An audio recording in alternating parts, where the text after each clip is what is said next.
Assalamualaikum warahmatullahi wabarakatuh. Perkenalkan, nama saya Mahendra. Di sini saya akan membuat sebuah video pembelajaran tentang HTTP request atau koneksi ke API menggunakan Dart. Di sini yang kita butuhkan pertama-tama yaitu aplikasi Visual Studio Code-nya dan juga Flutter. Di sini saya sudah menginstal Flutter. Flutter yang digunakan yaitu Flutter versi 2.0.1, untuk Dartnya itu 2.12. Sini kita bisa membuat sebuah project Flutter yaitu dengan mengetikkan Ctrl Shift P, menekan maksud saya. Setelah itu kita cari Flutter, kita pilih yaitu Flutter New Project. So, kita pilih Application. So, kita pilih folder di mana kita membuat project Flutter kita. Di sini saya akan taruh ke dalam folder HTTP request. Untuk namanya ini kita bisa custom, tapi saya di sini akan menamai itu Flutter Application 4. Kita tunggu untuk Flutternya compile terlebih dahulu untuk membuat file-filenya.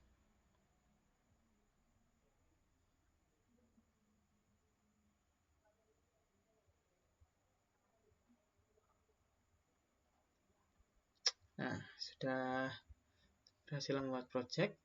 Nah, karena di sini kita nanti akan melakukan koneksi HTTP request, maka kita perlu menginstal sebuah package yaitu HTTP. Kita bisa ke terminal lalu kita ketikkan flutter pub add HTTP.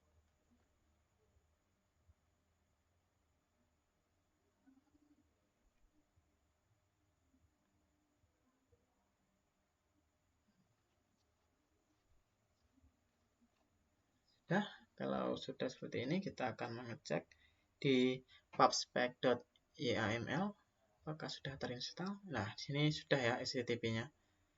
Setelah kita menginstal package untuk HTTP-nya, kita akan melakukan kode untuk tampilannya terlebih dahulu, yaitu yang akan nantinya menampilkan hasil dari API-nya. Yaitu kita pergi ke directory lib, kita klik kanan, lalu pilih new file, kita ketikkan yaitu contoh post.dart. Nah, di sini kita akan menggunakan stateful widget, maka kita bisa mengetik yaitu st. Di sini kita pilih yang Flutter stateful widget. Untuk nama kelasnya sendiri kita namakan sama seperti nama file yaitu contoh post. So, kita hapus. Nah, jika masih terdapat merah-merah di sini, kita klik untuk yang merah-merahnya, lalu kita pilih lampu. Kita untuk sarannya itu mengimport package Cupertino. Nah, sudah selesai untuk errornya. Kita akan import untuk widget juga atau material.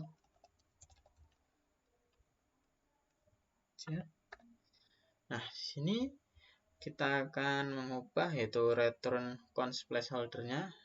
Kita akan menggunakan material up. Material up. Maaf, typo. App.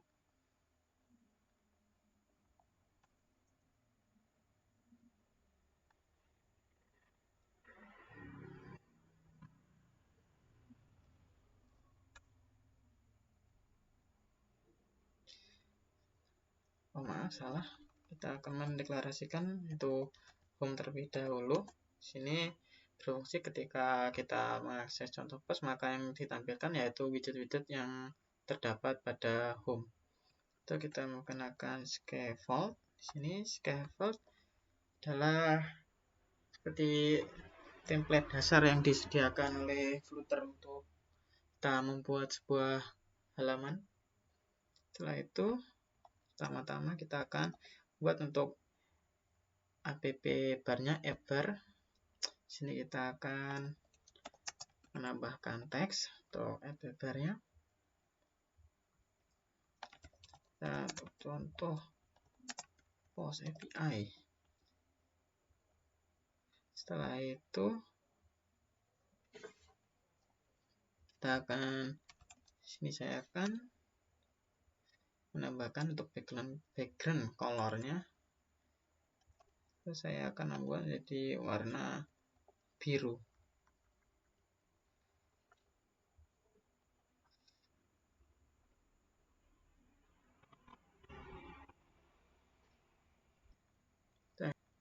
Setelah itu kita tambahkan children menggunakan widget.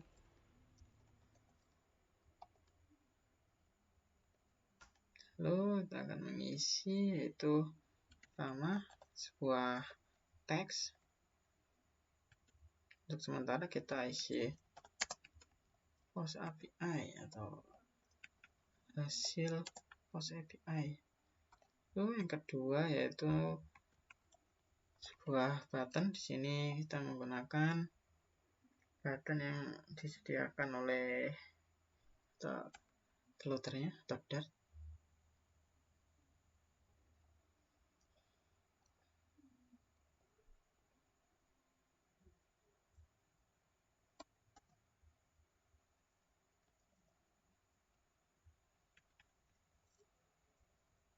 Ini untuk teks pada buttonnya kita isikan post saja.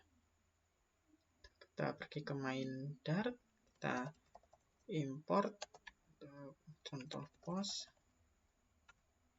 Lalu pada void main run app-nya kita ganti ke contoh post agar menjalankan yang berada pada contoh post.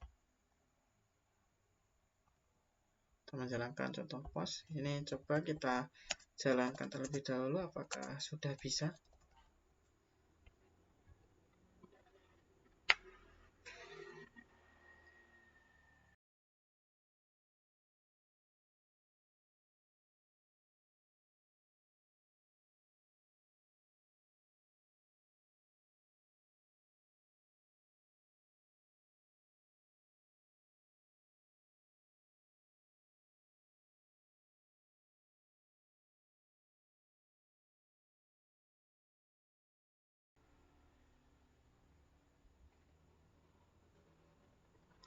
Koneksi internet saya lemot ya, sebentar saya akan ganti dahulu.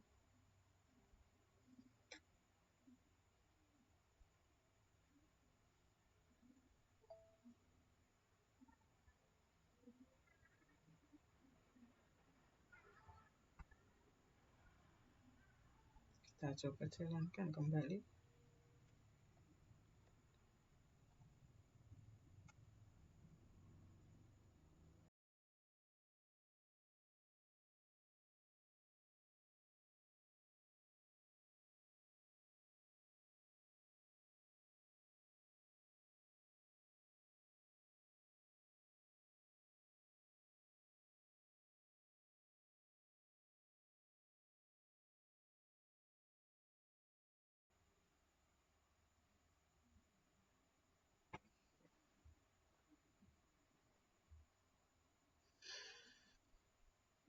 Nah, untuk sementara hasilnya seperti ini ya. Setelah itu langkah selanjutnya kita akan membuat model untuk agar kita bisa berinteraksi dengan API. Kita close saja terlebih dahulu. Kita akan membuat file baru, yaitu kita pergi ke directory lib lagi, klik kanan, new kanan new file, kita namakan yaitu post result model.dart. Ini pertama kita akan mengimportkan package HTTP yang sudah kita install tadi.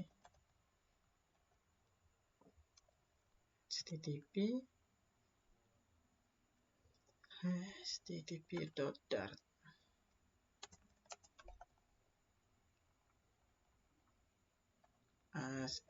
As HTTP ini berfungsi untuk cookiesnya ini kita aliaskan menjadi HTTP agar mudah untuk digunakan. Atau kita membuat kelas yang sama namanya dengan nama file kita, post result model. Nah, dalam kelas ini akan berisi untuk variabel-variabel yang akan kita gunakan untuk API-nya nanti.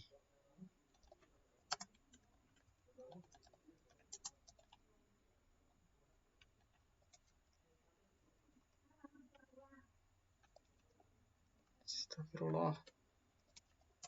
Nah, string name. Nah, string job. String dibuat pada. Setelah itu kita akan membuat, kenapa di luar? Nah, kita akan membuat konstruktor dari kelas ini, kelas post result model.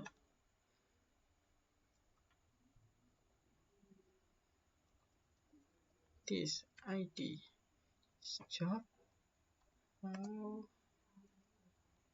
This dibuat pada. Lalu setelah itu kita akan membuat sebuah objek menggunakan factory method. Factory post result model. Create post result. Map string dynamic. Typo. Object.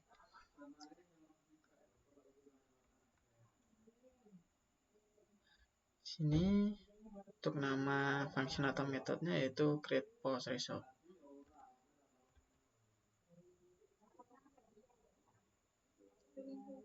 Setelah itu kita akan mengembalikan sebuah nilai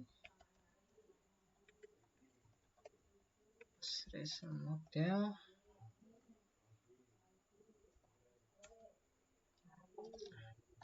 di cek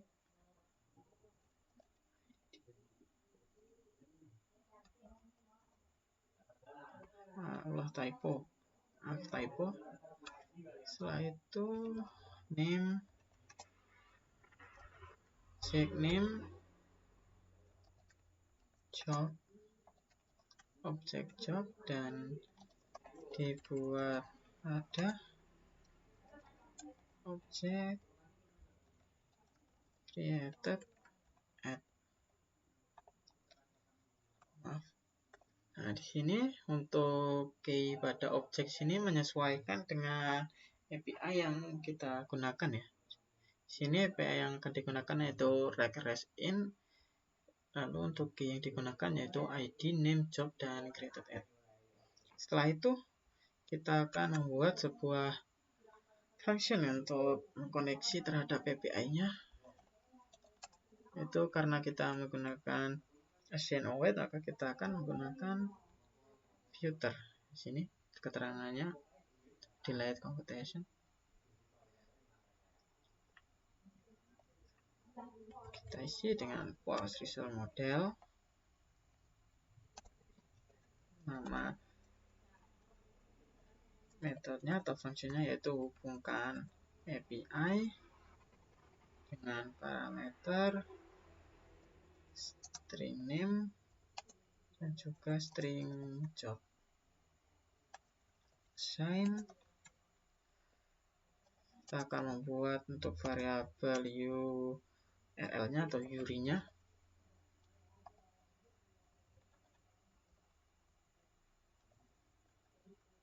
Seperti yang saya bilang tadi, kita akan menggunakan API dari regress.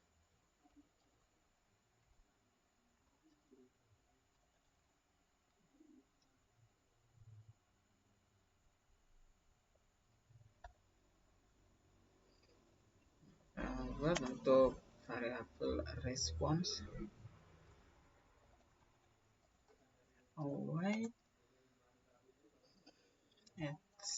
http://post dan parameter pertama yaitu URI, lalu 2 itu dengan body sendiri diisikan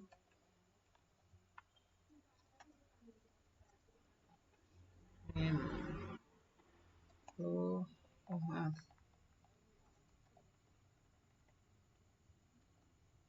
lalu job diisi dengan job. Setelah itu kita akan membuat sebuah JSON object menggunakan fungsi JSON decode, yaitu kita akan melakukan sebuah JSON object pada response body-nya. Setelah itu return post result model dot get post result JSON object. Nah, tadi sini saya menambahkan ini import dan convert agar bisa menggunakan JSON decode. Setelah itu kita kembali ke contoh post untuk mengkonfigurasi ulang agar kita bisa koneksi terhadap API-nya tadi.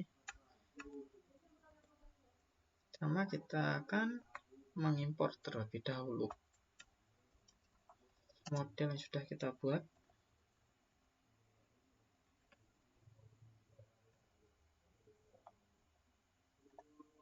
Lalu kita akan membuat sebuah objek atau variabel.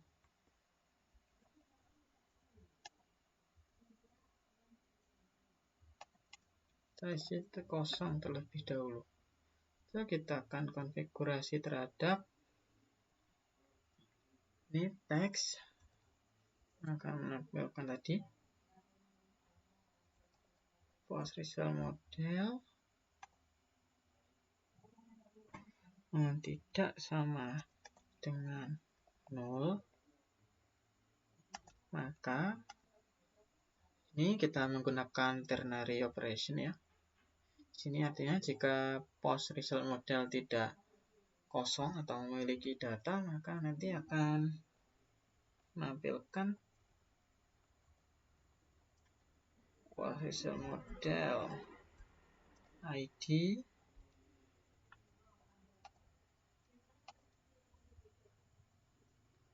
itu post result model name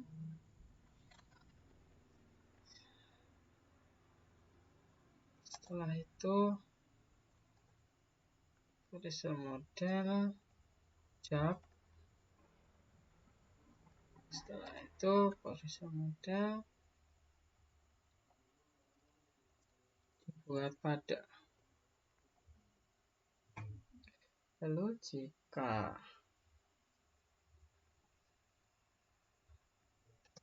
selain itu, maka akan menampilkan tidak ada data. Setelah itu pada bagian button, sini pada bagian on press lebih tepatnya, kita akan konfigurasi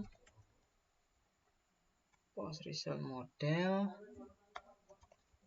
panggil metode hubungkan API, kita isikan untuk nama dan jobnya, namanya saya isi dengan nama saya, jobnya itu sekarang saya adalah seorang mahasiswa.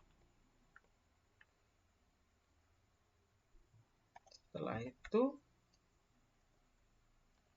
value-nya akan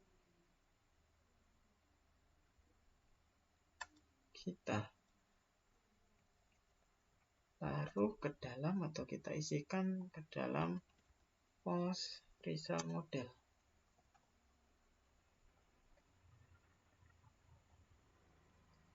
Step.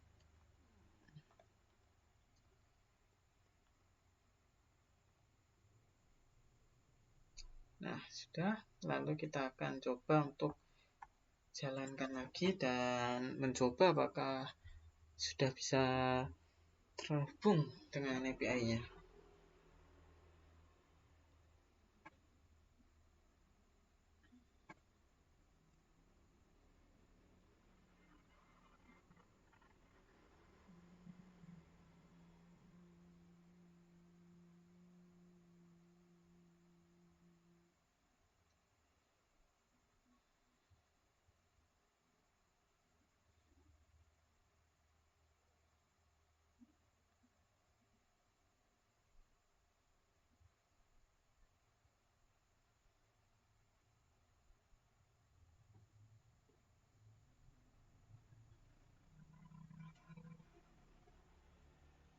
Nah, sudah. Lalu kita coba tekan tombol post. Nah, berhasil ya. Di sini muncul ID, nama, job, dan juga tanggal dibuatnya atau tanggal kita melakukan poster ke API-nya. Nah, mungkin hanya segitu yang bisa saya sampaikan. Jika ada kurang lebihnya, saya mohon maaf. Wassalamualaikum warahmatullahi wabarakatuh.